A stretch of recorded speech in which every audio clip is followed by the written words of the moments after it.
Hello दोस्तों, आपका मेरे YouTube चैनल पर स्वागत है। तो दोस्तों, आज की वीडियो में हम बात करने वाले हैं ट्रांसफ़र पोर्टल 2024 के बारे में। तो हम बात करेंगे इस वीडियो में GDS ट्रांसफ़र पोर्टल 2024 के बारे में, जो कि दिसंबर में आपका आने वाला है। तो जो दिसंबर में आपका ट्रांसफ़र पोर्टल ओपन होने वाला है, वो उसके क्या क्या फ़ायदे हैं और क्या क्या आपको नुकसान है, तो हम सभी टॉपिक्स के बारे में इस वीडियो में आपको बात करने वाले हैं। तो वीडियो में लास्ट तक बने रहिए।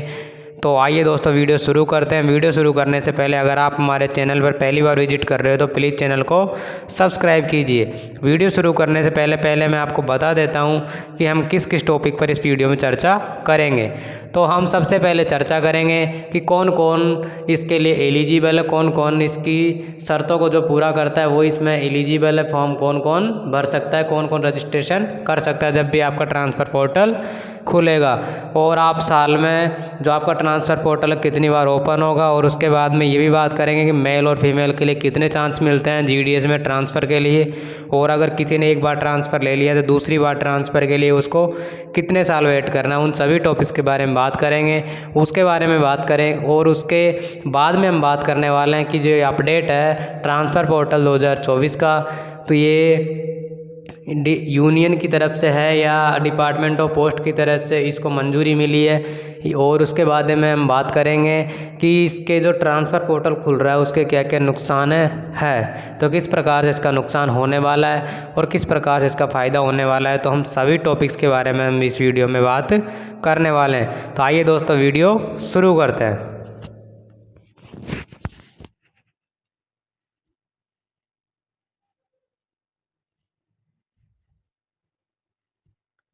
तो हम बात करने वाले हैं दोस्तों GDS ट्रांसफ़र पोर्टल 2024 के बारे में। तो इसके लिए जो एलिजिबिलिटी या शर्तें हैं जो क्या है, तो उसके बारे में पहले बात करते हैं। तो जो पहली जो शर्त है या पहली जो एलिजिबिलिटी वो है, जिस भी GDS ने एक साल 2024 से पहले ज्वाइन कर चुका है तो एक साल अवधि पूरी करनी होगी।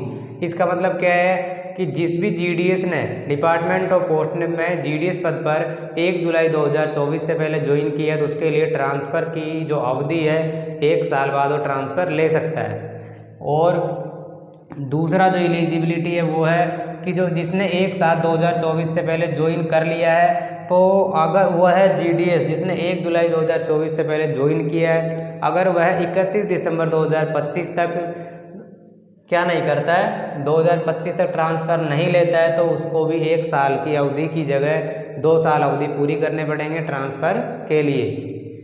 तो अगर 31 दिसंबर 2025 से पहले वो ट्रांसफ़र नहीं लेता है तो जो एक साल की अवधि है उसको 2 साल की अवधि पूरी करनी पड़ेगी। उसके बाद हम बात करते हैं कि जो आपका ट्रांसफ़र पोर्टल का जब जो ऑफिशियली नोटिफिकेशन आया था, जिसका वीडियो आपको मेरे चैनल पर मिल जाएगा, VK नॉलेज 83 जो मेरा YouTube चैनल है उस पर आपको ये वीडियो मिल जाएगी, जिसका ऑफिशियली मैंने आपको नोटिफिकेशन डाला था ट्रांसफ़र पोर्टल से रिलेटेड। तो उसमें जो ऑफिशियली नोटिफिकेशन आया था उसमें आपको बताया था कि जो साल में 2 ही बार आपका, पहले जो 4 बार ट्रांसफ़र पोर्टल खुलता था हर 3 महीने में, वो अब साल में 2 ही बार ट्रांसफ़र पोर्टल खुलेगा, हर 6 महीने में एक बार।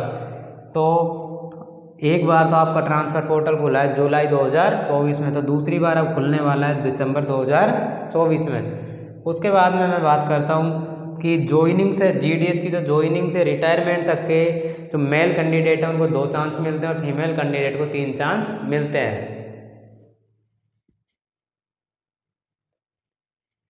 तो जो मेल कैंडिडेट है डिपार्टमेंट ऑफ पोस्ट में जो GDS पद पर कार्यरत है, उन्हें मेल को 2 चांस मिलते हैं और फीमेल को 3 चांस मिलते हैं। तो देखिए उसके बाद में जो 2 चांस किस प्रकार से होते हैं, तो देखिए मेल को 2 चांस और फीमेल को 3 चांस। जैसे मान लो डिपार्टमेंट ऑफ पोस्ट ने जो ट्रांसफ़र पोर्टल अगर आपका ओपन होता है, तो ऐसा नहीं है कि आपने रजिस्ट्रेशन कर दिया तो आपका एक चांस ख़त्म हो गया।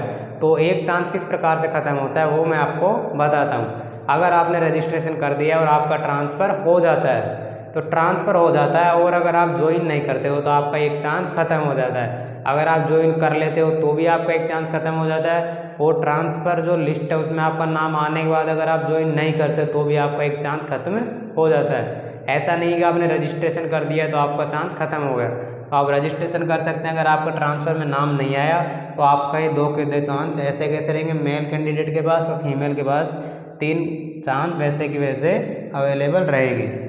उसके बाद हम बात करते हैं कि अगर किसी GDS कैंडिडेट ने एक बार ट्रांसफ़र किसी भी डिवीज़न में या किसी भी अदर सर्कल में ले चुका है तो उसको दूसरे ट्रांसफ़र के लिए 1 साल का वेट करना पड़ेगा। जैसे कि मान लो कि किसी कैंडिडेट का जो ट्रांसफ़र है वो हुआ है 20 नवंबर 2024 को, तो उसको नेक्स्ट किसी भी डिवीज़न में मान लो 20 नवंबर 2024 को किसी GDS का ट्रांसफ़र हुआ है तो उसको नेक्स्ट ट्रांसफ़र के लिए 20 नवंबर 2025 तक वेट करना पड़ेगा। उसके बाद जो ट्रांसफ़र पोर्टल खुलेगा उसमें वो अप्लाई कर सकता है नेक्स्ट ट्रांसफ़र के लिए। उसके बाद में हम बात करते हैं कि जो अपडेट है ट्रांसफ़र पोर्टल का, जो अपडेट है वो दिसंबर 2024 में आपका खुलने वाला है। तो यह यूनियन की तरफ से अभी ऑफिशियली नोटिफिकेशन जारी किया गया है या यूनियन की तरफ से दिसंबर 2024 में ये जो ट्रांसफ़र पोर्टल ओपन होने वाला है। लेकिन इसमें डिपार्टमेंट ऑफ पोस्ट की कोई भी राय नहीं है, इसमें यूनियन की राय है कि ये दिसंबर 2024 में ट्रांसफ़र का जो पोर्टल है खुलेगा। उसके बाद हम बात करते हैं कि डिपार्टमेंट ऑफ पोस्ट ने जो ऑफिशियली नोटिफिकेशन जारी किया था कुछ दिन पहले, जिसका वीडियो मैंने अपने चैनल पर डाल रखा है, उसमें साफ साफ लिखा था कि डिपार्टमेंट ऑफ पोस्ट है जब भी आपका जो ट्रांसफ़र पोर्टल खुलेगा तो वो किससे पहले खुलेगा, वैकेंसी से पहले आपका ट्रांसफ़र पोर्टल खुलेगा, वैकेंसी से पहले ट्रांसफ़र पोर्टल आपका खुलेगा।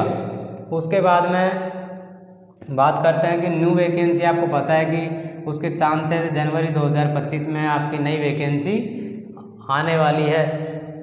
लगभग 50,000 प्लस पदों पर यह वैकेंसी आने वाली है GDS ग्रामीण डाक सेवक की।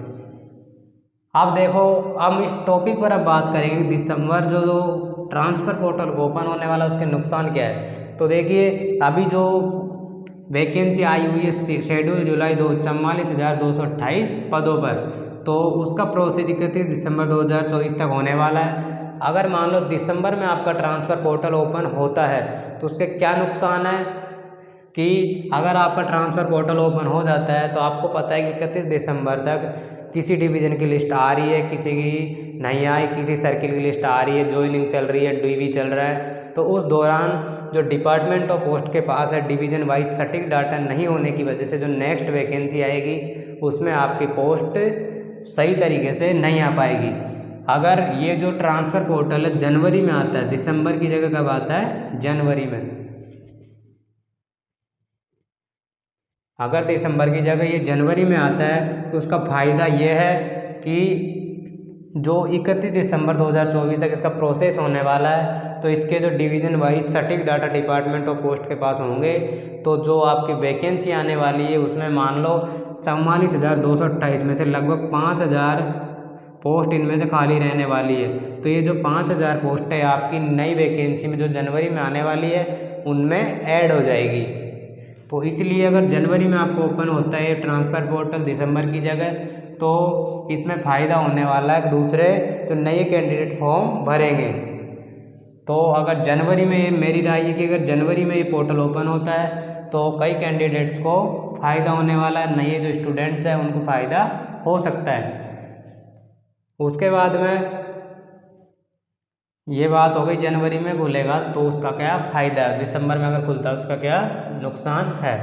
उसके बाद में अगर दिसंबर में ट्रांसफ़र पोर्टल खुलता है तो पोस्टें वो कम आएगी, जो नई वैकेंसी आएगी जनवरी में उसमें। तो हमने सारे टॉपिक्स पे लगभग बात कर ली। तो मुझे उम्मीद है कि ट्रांसफ़र पोर्टल से रिलेटेड ये वीडियो आपको पसंद आई होगी।